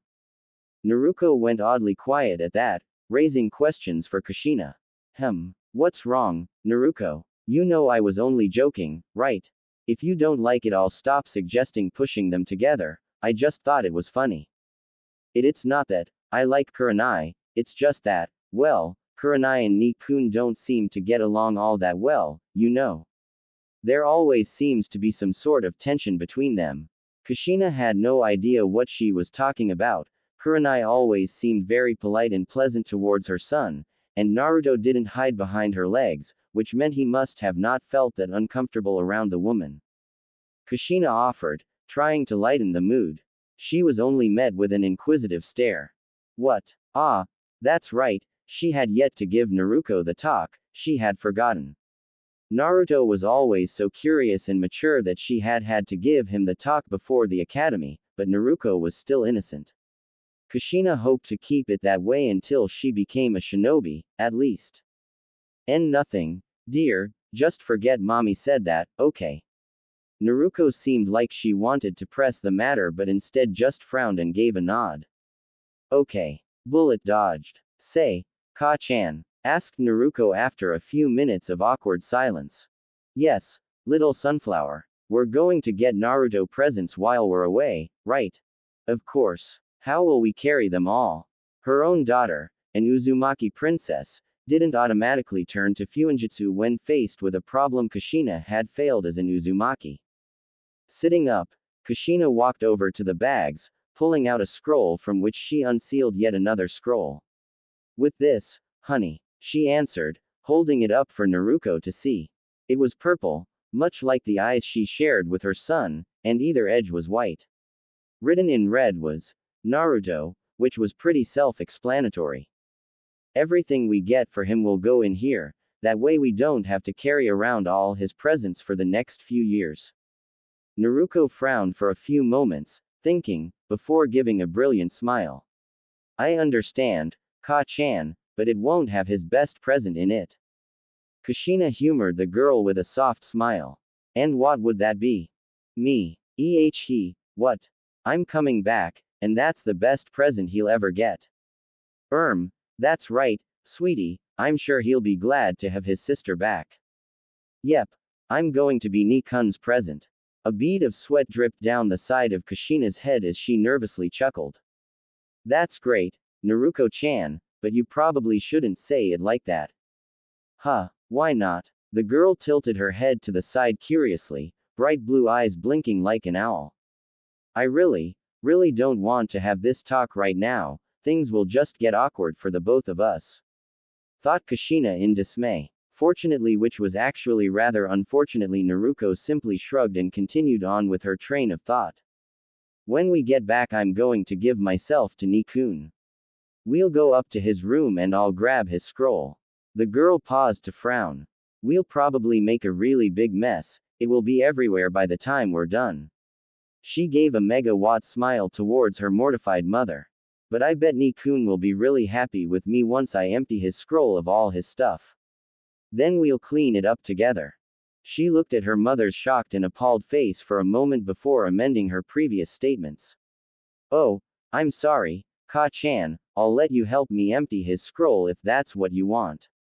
I probably won't be able to get it all out myself anyway, your help would be great. She flashed another grin to the woman who was nearly as red as her hair. Nikun would want to spend more time with you, too, so we can all do it together. It was decided, she couldn't put it off after that, it was time to give Naruto the talk. And Naruto, honey, I think it's time for our first lesson. Really? What is it? What is it? The girl was practically bouncing with excitement, which meant she'd be really disappointed by this lesson. This was not going to be fun, but at least she could draw comfort from the fact that Naruto would be following the instructions she left him while she was here giving her daughter the talk. His maturity really was a blessing. It's time for you to learn about the birds and the bees. For the next week, neither of the two Uzumaki women would be able to meet each other's eyes.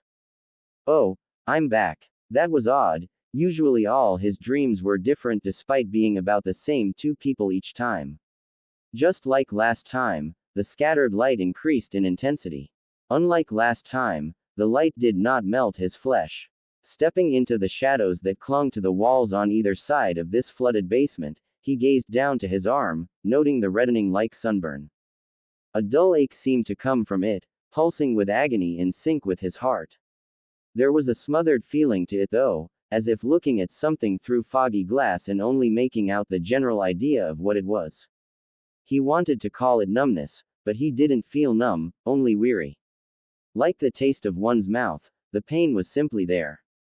He knew of it, but it was familiar, he had grown used to it. Did it only take that one time for my heart to accept this? Is it really so eager to move past this pain?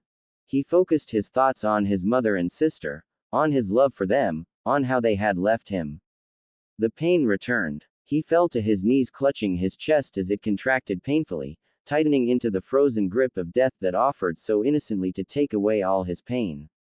Paying attention only to the pain, it slowly ebbed away, leaving him feeling hollow and cold.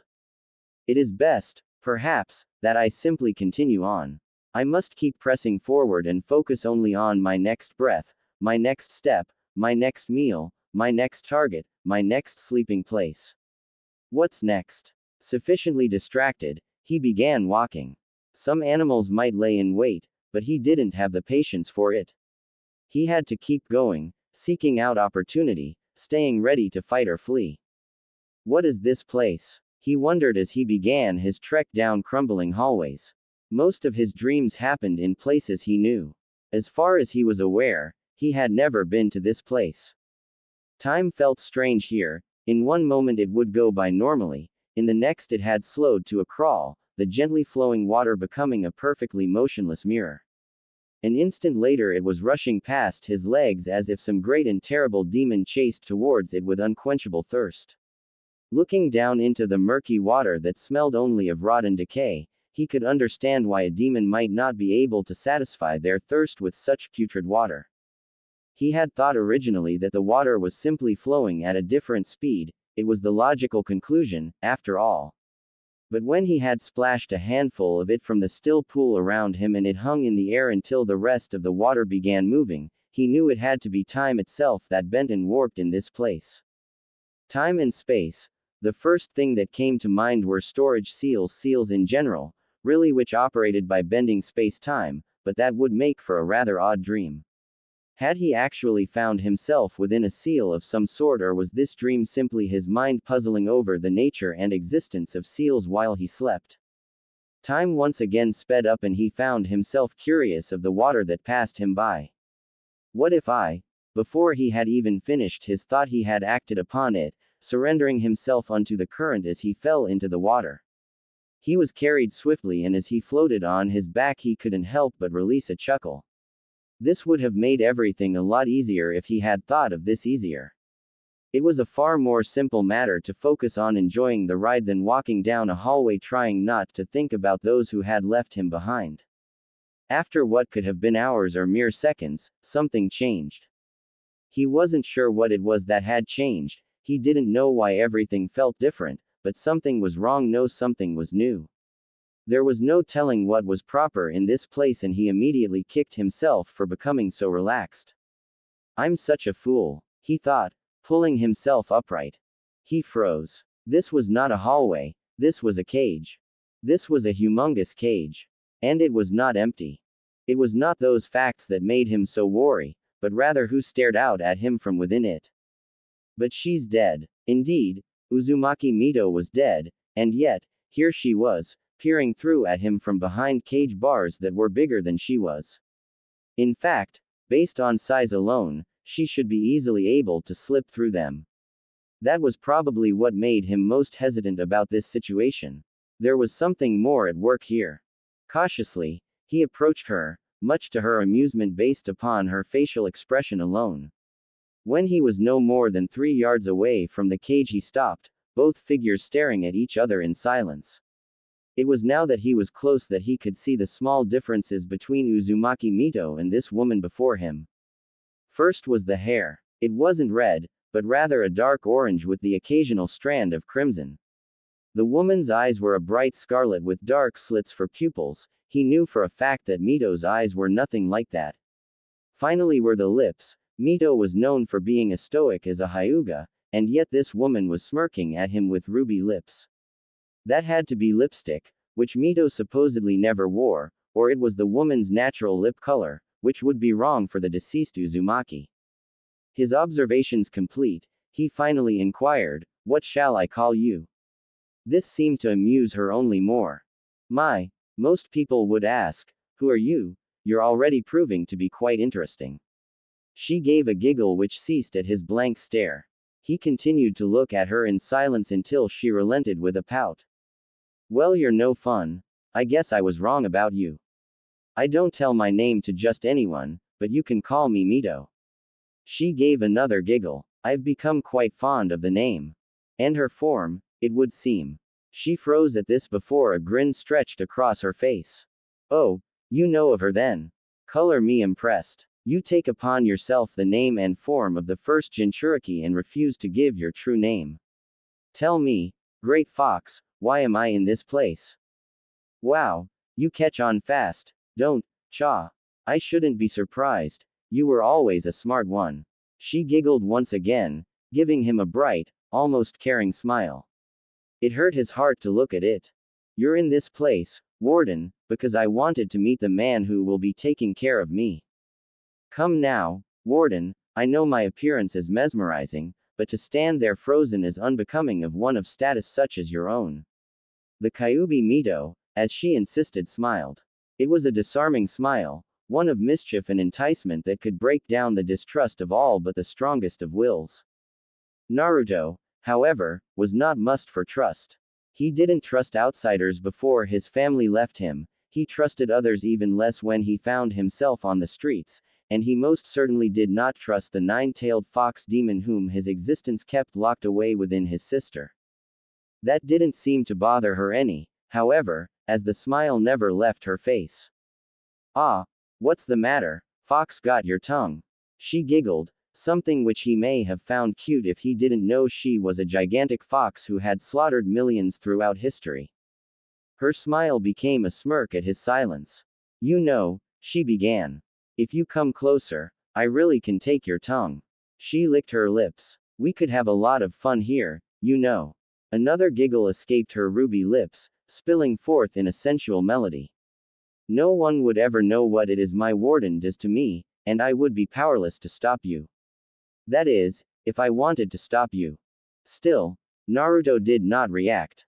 Pouting, she whined, "Well, you're no fun, can't even play along with a girl. Do you know how long it's been since I've had someone to talk to? I might as well be alone again if you're not going to contribute to the conversation." His response spoke exactly of how much he cared for her plight. "If I could leave you, I would. I have no desire to be here in your company." "Oh, you're so cold, Mr. Warden. Don't say things like that, you haven't even introduced yourself to me yet. I don't plan on making your acquaintance. Didn't your mother ever teach you manners?" asked Mito, lifting one regal eyebrow in question as her pout became a displeased frown. Naruto shook his head. "My mother's manners left much to be desired. She did, however, teach me not to talk to strangers." This earned him a grin from the Kyubi. "Fair enough, I suppose, young warden." The smirk returned. "Let's say you and I not be strangers anymore, huh? After all, we will be seeing quite a lot of each other from now on. You being my warden and all, it's your responsibility to look after me. It will be quite difficult for you to do so without actually interacting with me. You may wish to be more careful with your words, it almost sounds like you're challenging an Uzumaki." His lips quirked the smallest amount upwards, the most emotion he had shown in this encounter. In response, the Kyubi blanched. Even she knew not to challenge an Uzumaki, the entire clan was known to do the impossible when told they couldn't. "I would not be so foolish as to do such a thing, dear warden, I pray that you never take my words as such." "I see," replied the Uzumaki, his blank face becoming a frown. "You still have yet to inform me as to why I am here." "Didn't I?" questioned the fox. "I could have sworn I told you I wanted to meet you." "You did," he confirmed with a nod. "And you have. Was there anything else, or may I be on my way?" Ruby lips smirked as she gazed at him hungrily. "My, are you asking permission from this lowly prisoner, Great Warden?" "I'm flattered. I was being polite, Mito. Do not mistake my manners as subservience. I answer to two people, you or neither." Oh, and here I was thinking your mother didn't teach you any manners, were you lying to me? Such a naughty little boy you are. He was getting used to that giggle. It may not have been attractive when you thought about who it was giggling, but it seemed to fit in some odd way. Perhaps then, great fox, my mother has shown me what not to do. Ooh, I may have formed an opinion of you too quickly, I'm starting to like you, Warden. She placed her arms on two of the cage's bars and leaned out as far as she could, her soft smile once again adorning those ruby lips. I have to wonder then, she mused. Is that why you won't introduce yourself? I know your mother likes to let everyone know who she is and how much strength she has. I have not introduced myself because I do not wish to introduce myself, Fox. You do not need my name for me to check up on you. Already you call me Warden, I see no reason you cannot continue to do so until my death. Still so cold, I was hoping you had begun to warm up a bit to me. It's hard not to enjoy the company of a woman as beautiful as myself, she was cut off by Naruto who interjected. I'm sure Lady Mito was wondrous company. Frowning, the Kyuubi shot him a dirty look. As I was saying, she grumbled, much to his own amusement. I thought you would be a bit more welcome to spending time in my presence, my past notwithstanding. Oh well, it's no matter, I know enough about you as it is. Naruto raised a brow. And how, pray tell, is that? To the best of my knowledge, this is our first interaction. Oh, it is, dear Warden, but you have interacted with your sister, have you not? She gave a short, mirthful laugh. I've spent a lot of time with you, Ni-kun, surrounded by the memories your sister has of you. I get to experience some of her thoughts and can even view the world through her eyes, if I so wish. It takes a lot of effort, but it does get so terribly dull in here, you know. I'll have to take your word for it.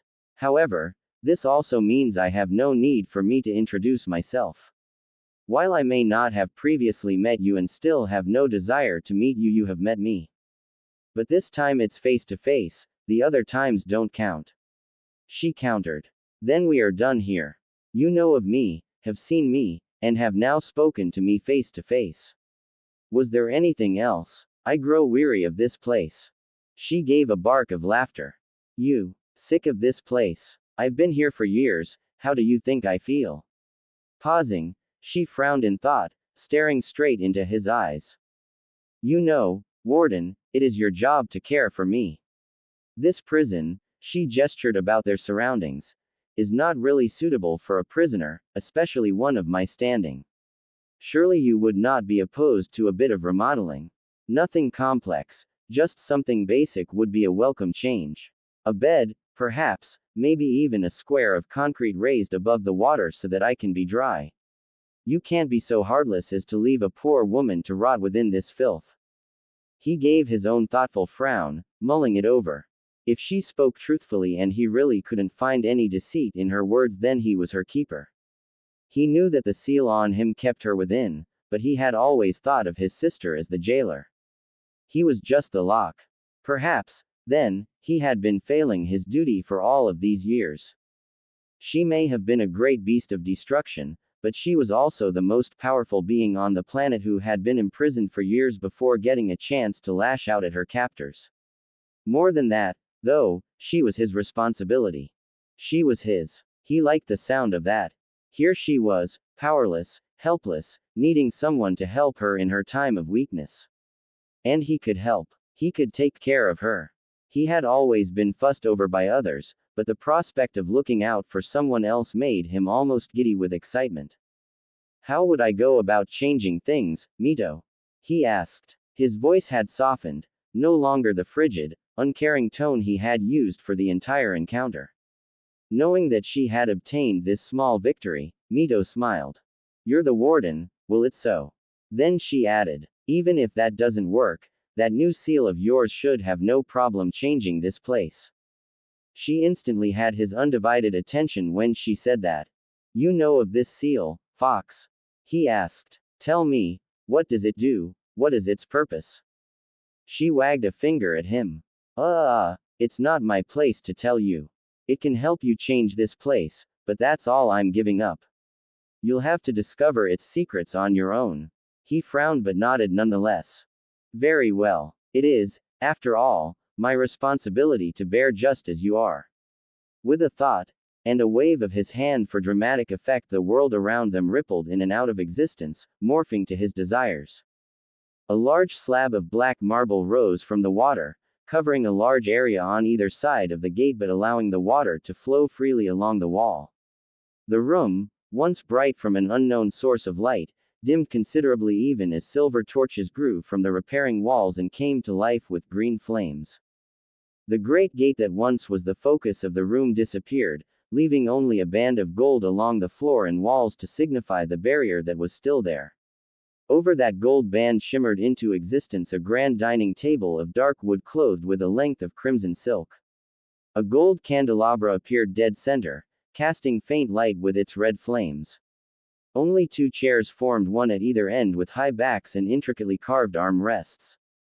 Taking a seat, Naruto ignored Mito's amused grin. He reached for a glass bottle before pouring it into 2 glasses, one of which he slid all the way down to her own seat, the physics of this world changing to ensure his desires were heeded. As he reached for his glass, his clothes melted away, reforming into a black suit that was more fitting for the atmosphere. Once Mito took her own seat, her attire likewise changed, going from a simple red kimono to an elegant red ball gown. All of this for little old me. She grinned. You shouldn't have. No, I shouldn't have. He agreed, taking a sip. But I figured this was fitting for one of your status.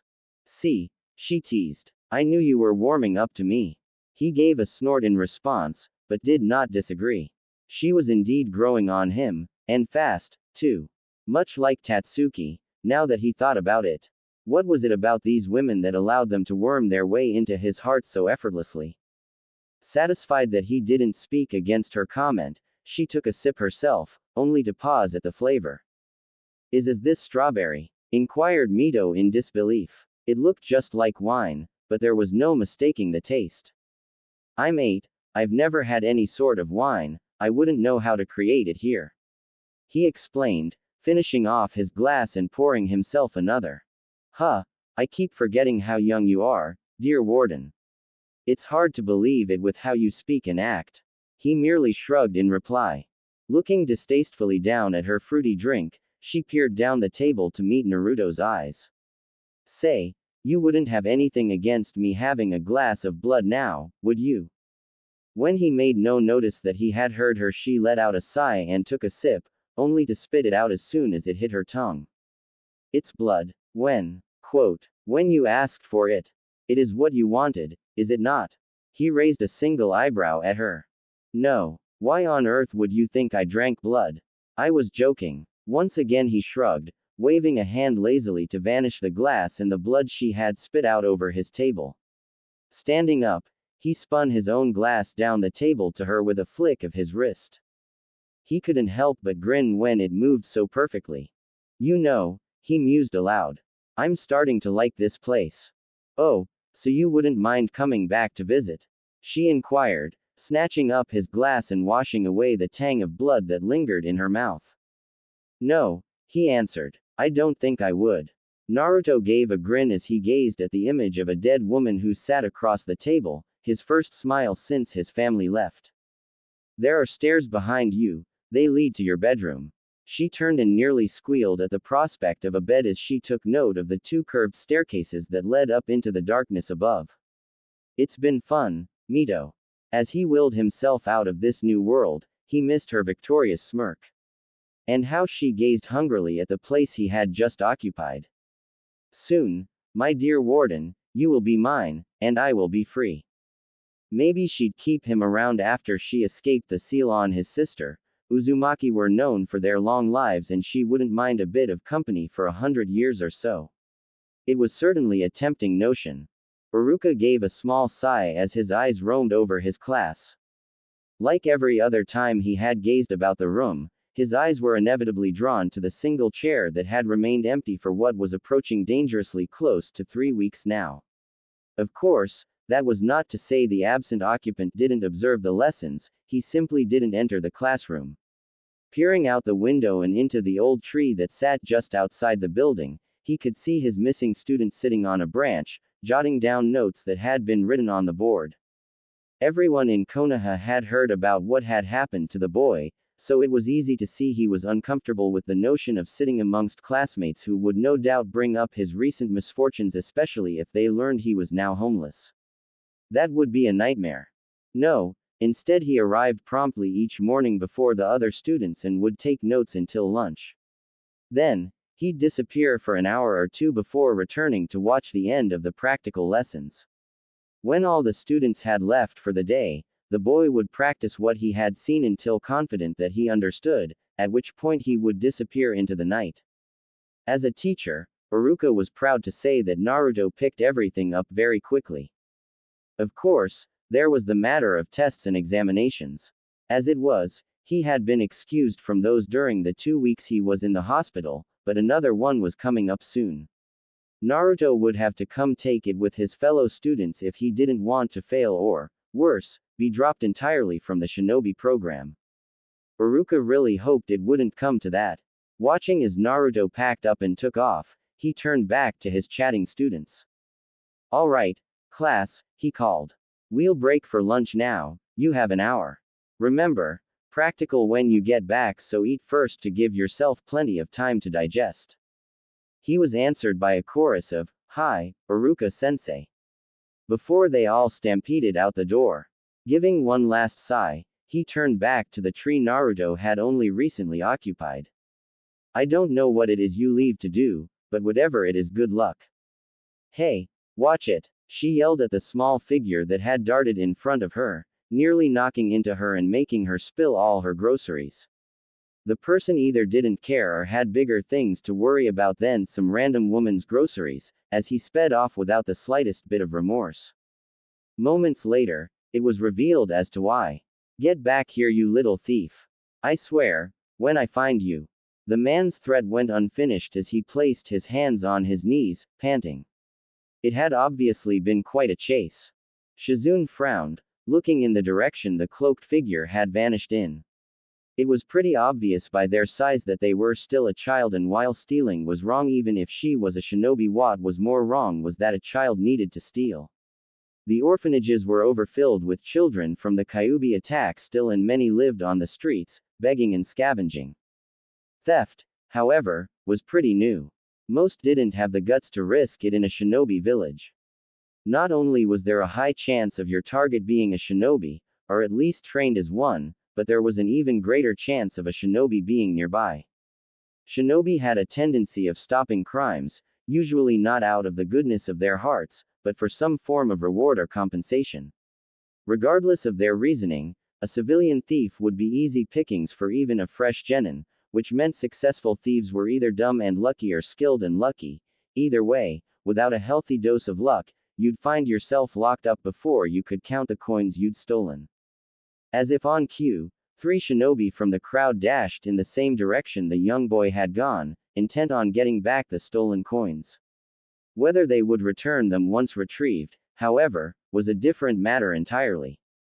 Shaking her head, she continued on her way back to the Senju Manor with her purchases. It wasn't any of her business. If the kid got away, good for him; if not, well, hopefully he wouldn't be roughed up too badly. She had only made it 2 blocks farther when she saw him again, perched on a roof just under an overhanging building. She almost missed him, shadowed as he was, but a flash of red when some of his hair fell out of his hood had drawn her attention. None too soon, either, as that strand was quickly tucked out of sight. Curious, she moved to a wall of a nearby building to observe the child. Something about him seemed familiar in some way, but she couldn't quite put her finger on it. Almost 5 minutes later, when she was considering leaving, he tensed. Her eyes found the large group that passed near him and couldn't help but wonder why he would wait for a larger group. Sure, he'd be well hidden, but the chances of shinobi were higher, as were the chances of being tangled within the limbs of bystanders. When he pulled out an old kunai, holding it in a reverse grip with his right hand, she furrowed her brows in concern. He wasn't aiming to kill one of them, was he? Before she could think more on the subject, he leapt, landing in a roll right behind the group and quickly making his way through it. When he emerged from the front, he held no less than 3 different coin purses. He slipped into an alley nearby with none in the crowd any the wiser of what had just taken place. Oh, he's pretty good. He must have been doing this for most of his life, she thought, somewhat amused by the young boy's skill. He'd make a fine shinobi one day. Within moments, he was back in her sight, having climbed up the alley wall. Crouching down, he emptied the 3 purses into his own bag, which he promptly placed into one of the pockets on the side of his pants. He turned back to the street and within a few minutes had his next group of targets. This group was no larger than the last one, and yet when he pulled away from the crowd he had managed to procure 5 coin purses, despite the jingling his pocket of coins must have been making.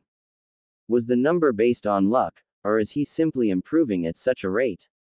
He could have done poorly the first time or exceptionally well this time, but Shizun's instincts told her that this boy was a very fast learner.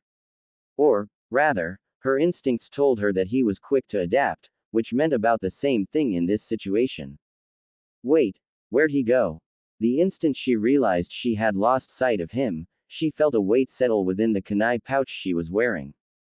Spinning around, she was met with the sight of the boy, his purple eyes gazing up to her with a cold seriousness that set her on edge. Silently, he brought a single finger to his lips. Is he bribing me? She thought in disbelief. Reaching a hand into her kunai pouch, she felt a sack of coins that she knew hadn't been there earlier. He's really attempting to buy my silence. It really was amazing, because the boy couldn't be more than 8 years old, and yet here he was operating in a manner most of Konoha's current Chunin couldn't accomplish. A sobering thought hit her. Why has he needed to adapt in such a way? Staring at the boy who remained still and silent, waiting for her response, she finally realized why he seemed so familiar. Red hair and purple eyes, living on the streets, he must be that boy I heard those women speaking of, the one who found himself without a family and locked out of his home. The 2 old women had spoken about the boy who was some sort of royalty, a prince, if Shizun was remembering correctly, who was without home or family. The women hadn't known why his family was gone, whether they had fled something or were dead, but they did know that the boy found himself locked out of the sealed compound. With nowhere to go and no connections within the village, he had found himself on the streets, where he could be found darting about gathering lost items and discarded scraps. He was a scavenger, like a raccoon, one woman had joked, but the other was quick to speak against it, commenting on how he prowled like a wolf, despite the state he found himself in. She also mentioned that he was far too proud to ask for assistance even if he had someone to ask it from. That would explain the coins, thought Shizun. Of course the boy couldn't bring himself to ask her to keep quiet as he tried to scrounge up his next meal, but if he gave her part of his haul, he was paying for a service, in this case, the service of keeping one's lips closed. If he had noticed me watching him, he must have been able to figure out that I'm a shinobi. It's not common for a shinobi to turn down a job, no matter how odd, so long as they are paid and it doesn't put their village in danger. It must have been the case, as he was still here. He had to know if she accepted the job, otherwise he was in danger. Wait, she paused. Doesn't that make me a threat? Her instincts weren't alerting her to danger as he stood there, still but relaxed, but as she discreetly looked out of the corner of her eye, she could catch the glimpse of metal hidden slightly behind his leg. He's got his kunai out and ready. She realized. If I don't accept his payment, he plans to silence me through other means. She wouldn't be that easy to take down, being a high Chunin level ninja, but the fact that he was ready to do so was, honestly, a bit disturbing. What are we, the bloody mist? A child shouldn't act in this way, ever. She didn't care who they were, where they came from, or what their life story was. It was simply wrong to have a child acting so much like a, well, shinobi. Frowning at him, she couldn't help but feel pity for this homeless prince. Taking out the coin purse, she made a show of weighing it in her hand before nodding to him, signifying that she accepted the payment and would keep silent on this matter. He gave a grateful nod of his own before running into a nearby alley and out of sight. It would appear his work was over for the day. She didn't know his name, or why he was fending for himself, but she did know that he would go places as a shinobi. Hopefully, those places would be better than how he was living now. Good luck, little thief. Despite it being barely past noon, there was already a sizable pile of empty bottles laid about around her. The busty blonde was far from drunk, however, having developed a rather large tolerance to alcohol over the years, much to her ire. Drinking helped her forget. The ability to drink such copious amounts without becoming drunk without being able to forget was not a skill she cherished. That is, in fact, why she had started at 9 in the morning. If she had waited any longer, she would not have grown inebriated enough to forget come evening, and if there was anything Senju Tsunade hated, it was being sober during the night. Because if she wasn't drunk she'd never fall asleep, instead she'd spend the night lying in her bed, tossing and turning as her past haunted her with thoughts and memories she'd rather not have. Drinking let her sleep, allowing her to wake up and start the process over again. It may have been pathetic, it might not be good enough to be considered a life, but it was all she could do, and she wouldn't be stopping any time soon. Not only was she the greatest medic ever known, unable to accept any damage the alcohol might do to her body, but she also had Uzumaki blood, which helped her heal and would keep her alive for quite a bit longer yet, retired or no. She intended to keep up this routine until the day she died. If it weren't for Shizune, her apprentice, that day would have been long ago. It was for the girl's sake that she continued to draw breath each day. She couldn't bear the thought of leaving her deceased lover's niece all alone in the world, especially after dragging her all over the elemental nations. The poor medic had no friends or family besides the last Senju and their pet pig. To leave her would crush the girl. A fine way to honor the man she loved. No, she'd stay around for the girl, at least long enough for her to meet a nice man or woman and start a family. Then, perhaps, Senju Tsunade could die in her sleep. As the world's best medic, it would be child's play for her to shut down her body's vital functions, leading to what would no doubt appear to be a natural death. Konoha, however, had not been the plan.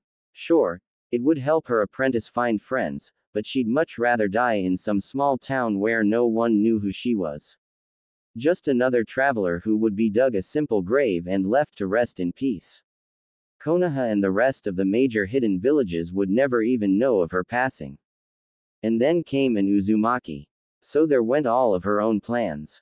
Uzumaki Kushina had always had a place in Tsunade's heart, even if the woman didn't show it, and she was unable to say no when the Uzumaki asked for her to come back to Konoha. For all the reasons, however, giving checkups to her son wasn't the best to call her back to Konoha for. It seemed almost lame. There were plenty of medics in Konoha who could monitor the boy's health, like whoever it was who told the red-headed woman that her son's chakra coils were having a strange reaction to the Kyuubi's chakra. Surely they already knew what was going on. There was no real need to have the last Senju come back to keep an eye on the boy's developing coils. Nevertheless, Kushina, being the overprotective mother she was, would accept nothing but the best for her son and proceeded to call for Tsunade's return. The Senju cursed that woman's ability to get her to do things she really didn't want to. So, she came to Konoha, as she had promised, albeit a day late due to a run-in with some debt collectors, and now here she was, lying on the floor in some random room within the Senju compound, determined to get drunk off her one more time. So what if she hadn't given the boy a checkup? He just had one and the problem left when his mother and sister did. The boy was in no danger. If he had any concerns about his health, he would come to her and let her know. Kushina had told her that she left Naruto instructions within the compound. Being the mama's boy he was, there was no way he'd go against them. So, until he came to her, she saw no reason to seek the boy out. Preparing to start on the next bottle, she was interrupted by the opening of the front door and the voice of her apprentice. Tsunade-sama, I'm back. Come help me put away the groceries. Giving a sigh, Tsunade rolled over and pushed herself up, pausing only to fix her loose shirt before making her way to the kitchen to help her apprentice.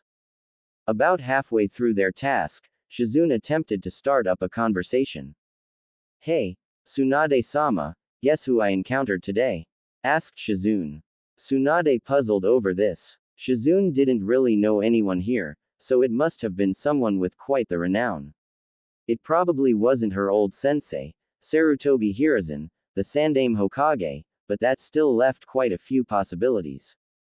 I don't know, maybe Hatake Kakashi. You two start flirting or something. Shizune's cheeks immediately went red. And no, it was nothing like that, it was a little boy. Tsunade quirked a brow, giving her apprentice a curious stare before shrugging.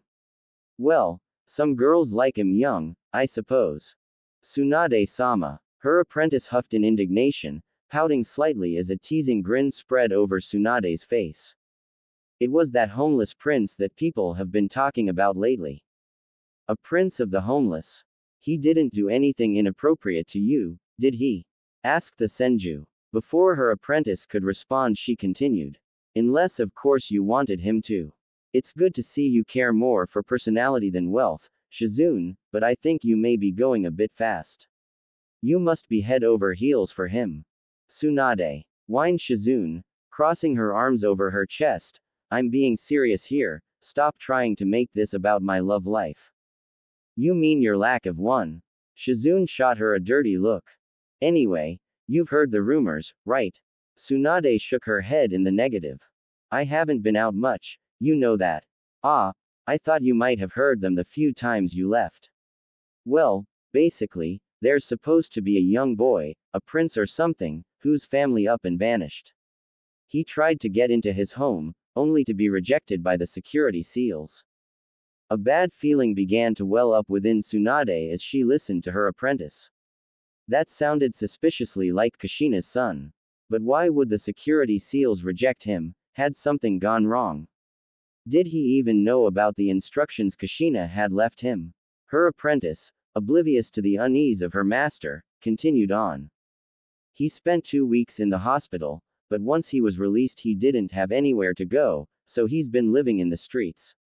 I watched him today, he was stealing from some of the civilians. He was good at it too, and got better as he worked. Her apprentice gave a small grin. Little troublemaker knew I was watching him and tried to bribe me. Shizune giggled. Well, I suppose he succeeded, I agreed not to turn him in. Shizune's small smile turned upside down.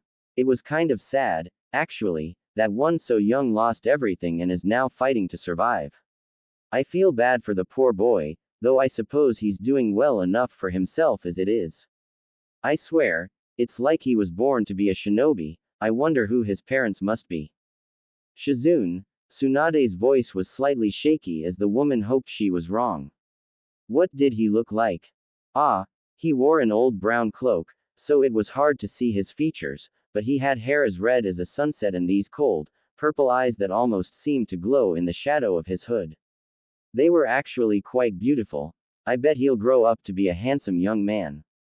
When Shizune looked to her master, she found the last Senju frozen in terror, causing her to grow concerned. Tsunade-sama, is something wrong?